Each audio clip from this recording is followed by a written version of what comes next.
आज हम जो है डेरिवेशन पढ़ेंगे, जो हमें इक्वेशन ऑफ मोशन जिसे कहते हैं।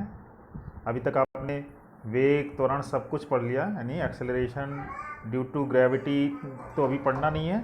कलन विधि से इसे कहते हैं कि गति के समीकरण की व्युत्पत्ति, हिंदी में कहेंगे इसे, और इंग्लिश में आपको पता है इक्वेशन ऑफ मोशन कहते हैं। तो इस प्रकार से आपको समझ में आएगा कि कलन विधि से कैसे हम करते हैं। तो पहली बात जा रहे हैं, तो इसे ज़रा ध्यान से देखेंगे। सिंपल सी बात है, शुरुआत करते हैं। इंग्लिश चाहे हिंदी हम दोनों में बात करेंगे, इसलिए आपको घबराने की ज़रूरत नहीं है।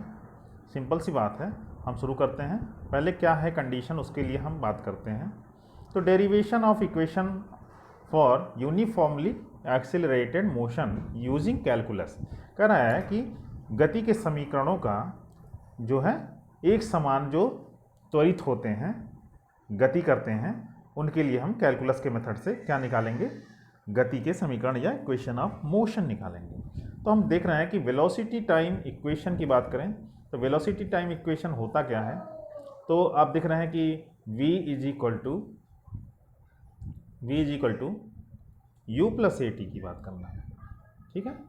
तो v is equal to u plus a t के बारे में बात करेंगे। कैसे बात करेंगे, तो सिंपल सी बात है, देखते हैं कि कैसे टाइप करेंगे। तो आपको पता है कि कोई भी ऑब्जेक्ट है वो एक जगह पर है, यहाँ पर रखा हुआ, और वो इनिशियल स्पीड से चल रही है या वेलोसिटी से चल रही है। वो क्या नाम है उसका, u है, ठीक है। t टाइम के बाद वो कहाँ पहुँच जाती है, यहाँ पहुँच जाती है। कितनी दूरी तय करती है, स्मॉल s दूरी तय करती है, ठीक है भाई, ध्यान रखिएगा। स्मॉल s दूरी तय कर रही है और वह चलते हुए जा रही है।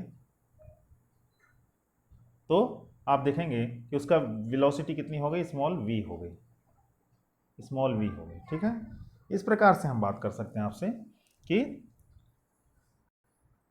फाइनल वेलोसिटी कितनी हो गई, v हो गई, इनिशियल वेलोसिटी स्मॉल u हो गई, और एक्सेलरेशन कितना हो गया, स्मॉल a हो गया, ठीक है भाई। तो इतनी बातें तो क्लियर हो गई होंगी, ठीक है। अब आप देख सकते हैं कि यहाँ पर लिखा हुआ है, let us consider an object moving along a straight line with uniform acceleration small A, यानी एक समान त्वरण a से क्या करता है, एक्सेलरेशन से मूव कर रहा है।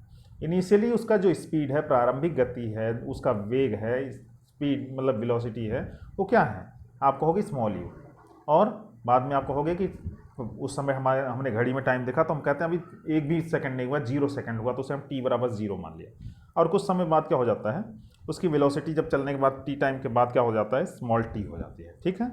इस प्रकार से आपको समझ में आ रहा होगा कि हम कह सकते हैं कि बहुत छोटा जो डिस्टेंस, अगर हम बहुत छोटी स्पीड में चेंज देखा जाए तो कितना हो सकता है, dv हो सकता है, ठीक है। dv का मतलब होता है बहुत छोटा, इनफाइनाइट स्मॉल, जो कि 0 तो नहीं हो सकता लेकिन नियर अबाउट क्या हो सकता है, लगभग किसके बराबर हो सकता है, 0 के हो सकता है, नॉट इक्वल टू 0, ठीक है। तो ये कह रहा है बहुत शार्पली चेंज होता है, कितने टाइम इंटरवल में, dt में होता है, ठीक है। तो जरा देखते हैं, तो dt में जब चेंज हो रहा है और dv बाई dt हो रहा है, तो अब जरा ध्यान से देखिए क्या होगा।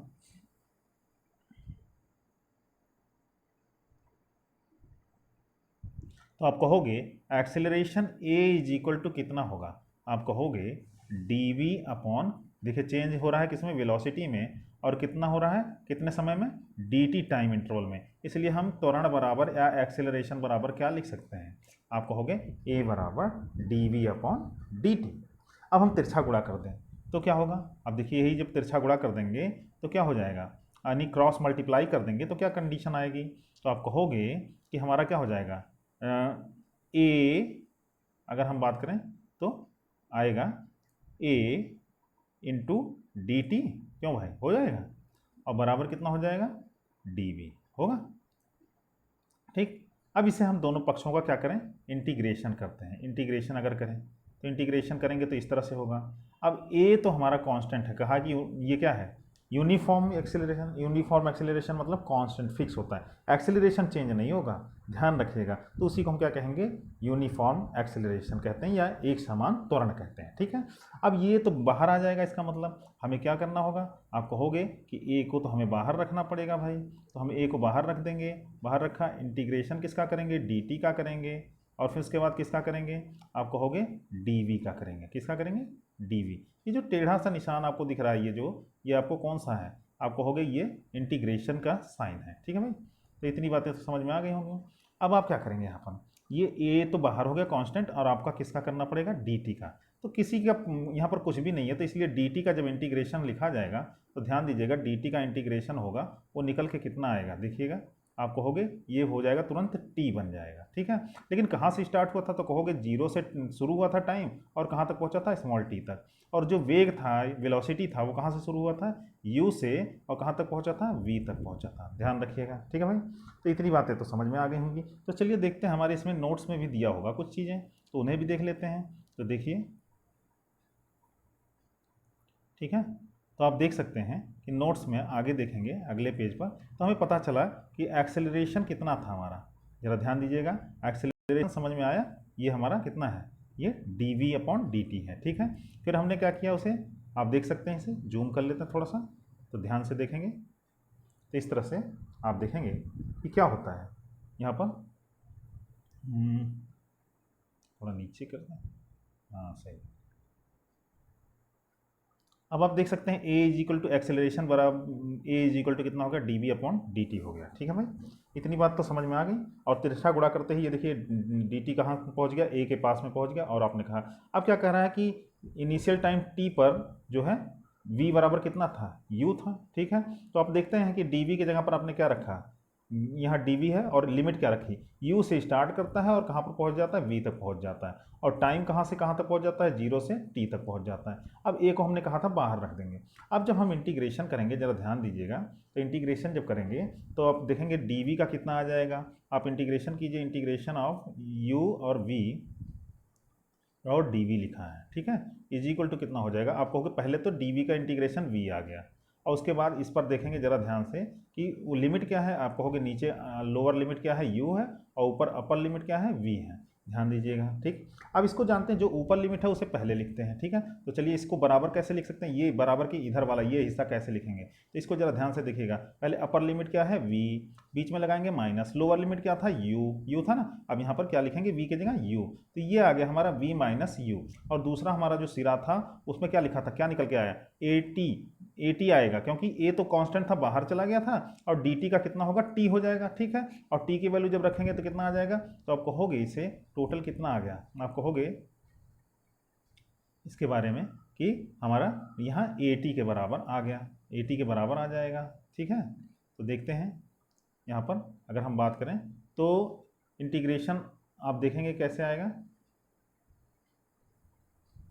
यानी हम देखें यहाँ नीचे देखते हैं, तो सिंपल सी बात है, आप कहोगे कि कैसे आया, यहाँ लिखा आपने u से कहाँ गया, v पर गया, और dv, ठीक है भाई, और बराबर इंटीग्रेशन 0 से t तक, और a को बाहर किया और आपने t को अंदर किया, dt, ठीक है भाई। अब इसे जब करें तो कितना आ गया, v, और कहाँ से कहाँ तक आ गया लिमिट, आपने कहा u से v तक आया, ठीक है।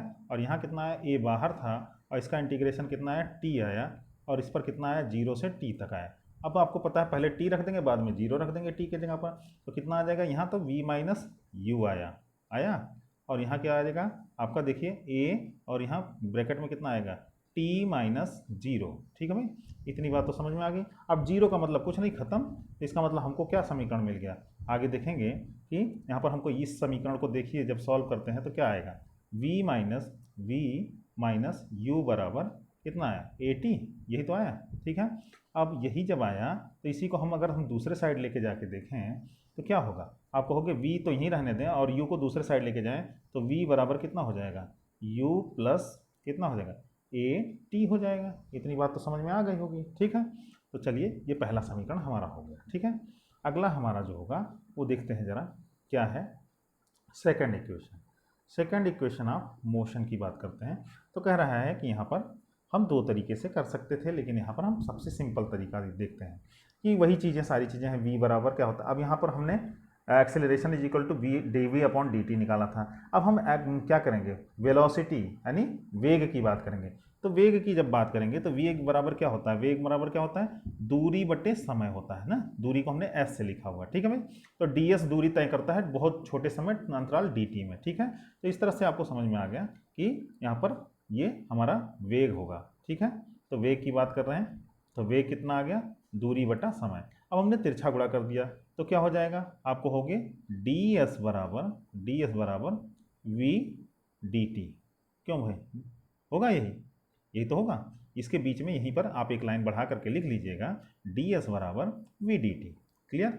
अब आप देख सकते हैं कि ds बराबर v dt रखा तो v की वैल्यू अभी हमने पिछले समीकरण में प्राप्त की थी, क्या, v बराबर u प्लस ए टी, ठीक है।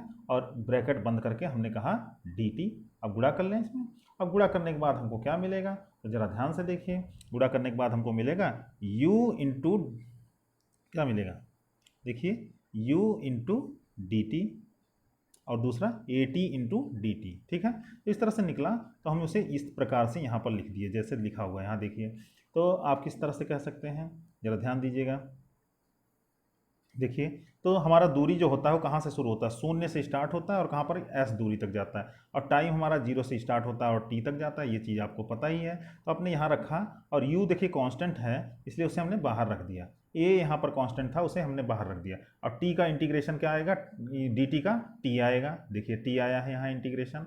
और देखिए t का केवल कितना होगा, तो आप t के इंटीग्रेशन के लिए जरा ध्यान दे दें। t का इंटीग्रेशन जब करते हैं dt के सापेक्ष तो ध्यान दीजिएगा तो इस पर पावर 1 होता है। इसका फॉर्मूला क्या होता है हमेशा कि t पर पावर n, t के पावर n की बात करें, देखिए जरा t के इंटीग्रेशन ऑफ t के पावर n की बात करें तो कितना आता है, t के power n plus 1 divide by कितना आ जाता है n प्लस 1, यानी पूरे के डिवाइड कितना आता है वो n प्लस 1। ये फॉर्मूला ध्यान रखिएगा। तो इसीलिए कितना हो जाएगा टी स्क्वायर यानी 1 प्लस 1 और डिवाइड बाई कितना होगा 1 प्लस 1। तो इसीलिए क्या हो गया, ये टी स्क्वायर बाई 2 हो गया। यहाँ देखिए ये देखिए टी स्क्वायर बाई 2 हो गया, ठीक है। बातें समझ में आ गई होंगी। इस प्रकार से आपको मिलता है, नीचे जितने जीरो वाले हैं उन्हें हम ना लिख करके उन्हें समाप्त समझ लें तो s is equal to u t plus half a t square आता है। ये हमारा दूसरा समीकरण हो गया। अब हम चलते हैं तीसरे समीकरण की तरफ। तीसरा समीकरण क्या कहता है, जरा ध्यान दीजिएगा। पहले हमारा जो तीसरा समीकरण था वो कैसे आएगा, तो पहले सिंपल सी बात करते हैं। तो हमें पहले पता है कि वेलोसिटी की बात करते हैं, पहले हम इसे नहीं देखते हैं, हम पहले सॉल्व करते हैं, देखते हैं क्या होता है। आपने पढ़ा v इज इक्वल टू क्या होता है, D S upon D T होता है, ठीक है भाई। इतनी तो बात आपने पढ़ रखी। लेकिन हम एक काम कर दें यहाँ पर कि डी वी का गुणा कर दें और डी वी का भाग कर दें। डी वी का गुणा और डी वी का भाग कर दिया हमने यहाँ पर, कोई फर्क पड़ा नहीं, क्योंकि हम इसे काट सकते हैं एक दूसरे को। बात समझ में आ रही है। एक दूसरे को हम क्या कर सकते हैं, कैंसिल कर सकते हैं। देखिए ऐसे काट सकते हैं, लेकिन हम नहीं करेंगे, ठीक है भाई। क्या करेंगे, देखिए, ठीक है, ऐसे है। अब इसका जो सर है आप देख सकते हैं, इसके ऊपर का खोपड़ी इसके ऊपर और इसके ऊपर का इसके ऊपर कर दें, हम कर दें, कोई फर्क पड़ेगा नहीं, पड़ेगा ना। तो इससे देख सकते हैं कि कैसे करेंगे, जरा ध्यान दीजिएगा। तो आप कहेंगे कि क्या हो जाएगा, आप कहोगे D we upon D T, देखिएगा D we upon D T, ठीक है भाई, हैं। और इनटू क्या हो जाएगा D S upon D we, D S upon D V, ठीक है। इतनी बात समझ में आई। तो v बराबर ये आ गया। अब यहाँ पर देखिएगा D we upon D t को क्या लिखते हैं, आप कहोगे a लिखते हैं, ठीक है। तो इसके बराबर क्या हो जाएगा, आप कहोगे कि v इज इक्वल टू क्या निकल के आ जाएगा, a इंटू क्या आ जाएगा, जरा देखिएगा d S upon D we, D S upon D v आएगा। क्लियर, इतनी बातें तो समझ में आ गई होंगी। तो ज़रा ये चीज़ें देखिए यहाँ पर आप। अब आइए देखते हैं। तो आपको यहाँ पर जो था समीकरण देख सकते हैं, थोड़ा सा इंक्रीज कर लें इसे, ज़रा देखिएगा ध्यान से। तो यहाँ d we upon D t था पहले से। आपने कहा कि डी एस और देखिए यहाँ पर किसका किसका गुणा कर लिया, डी एस और डी एस का गुणा किया,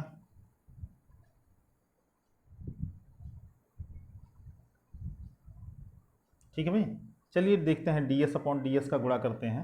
तो जैसे भी है, आप पहले सिंपल सी बात ध्यान देते हैं कि हमने कहा कि यहाँ पर डी एस का गुणा किया, डी एस का यहाँ पे गुणा किया, तो आपको d we upon d s यहाँ बचा, और बचा क्या है यहाँ पर v बचा केवल। ठीक है, इतनी बात तो आपको समझ में आ जानी चाहिए।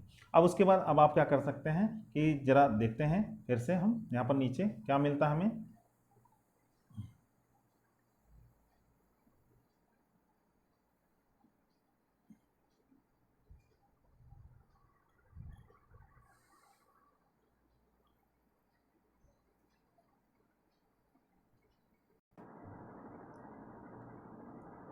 चलिए देखते हैं, फिर से देखते हैं एक बार। हम बात कर रहे हैं कि कुछ गलती हो गई, तो यहाँ देखते हैं कि क्या हमको पता था क्या नहीं पता था, वो ध्यान नहीं रहेगा। थोड़ा सा ज़रा ध्यान से देखिएगा कि a बराबर आपने क्या पढ़ा, dv अपॉन dt पढ़ लिया। ठीक है भाई, और इसमें क्या कर दिया, ds का गुणा कर दिया ऊपर भी और ds का गुणा कर दिया नीचे भी। अब देखिए क्या करते हैं, ऊपर और नीचे का चेंजिंग क्या करते हैं, ज़रा ध्यान से देखिएगा। आप फिर से देखें कि क्या करते हैं, a बराबर क्या हो जाएगा, ds अपॉन क्या हो जाएगा, dt और dv अपॉन ds हो जाएगा। ठीक है भाई, अब इसे हम क्या लिख सकते हैं, इसे हम लिख सकते हैं v, और यहाँ क्या हो जाएगा, इंटू dv अपॉन ds। ठीक है, अब जरा तिरछा गुणा करें तो देखिए क्या हो जाएगा, हमारा नया फॉर्मूला बन के तैयार हो जाएगा। क्या हो जाएगा, आप कहोगे कि ये हो गया, कुल मिला के तिरछा गुणा जब करेंगे तो क्या कंडीशन आएगा, a ds is equal to क्या हो जाएगा, v dv हो जाएगा। ठीक है, अब इन दोनों का इंटीग्रेशन करेंगे तो a को बाहर रहने देंगे और v को उसी के साथ में रखेंगे। ds 0 से लेकर के कहाँ तक होता है, s तक होता है, और v कहाँ से होता है, u से लेकर के v तक होता है। अब इसका इंटीग्रेशन करेंगे, ज़रा ध्यान से देखेंगे, आप यहाँ पर दिया हुआ है इंटीग्रेशन होगा। अब इंटीग्रेशन के बाद आपको क्या मिलेगा, a का कितना हो जाएगा, a तो बाहर हो जाएगा, ds का s हो जाएगा, और v का क्या हो जाएगा, यहाँ पावर 1 था इसलिए हम यहाँ पर v²/2, और एक बार हम क्या रखेंगे, v रखेंगे, और एक बार हम u रखेंगे। इस तरह से हमें पूरा समीकरण सॉल्व हो जाएगा और v² बराबर u² + 2a ऐसा आएगा।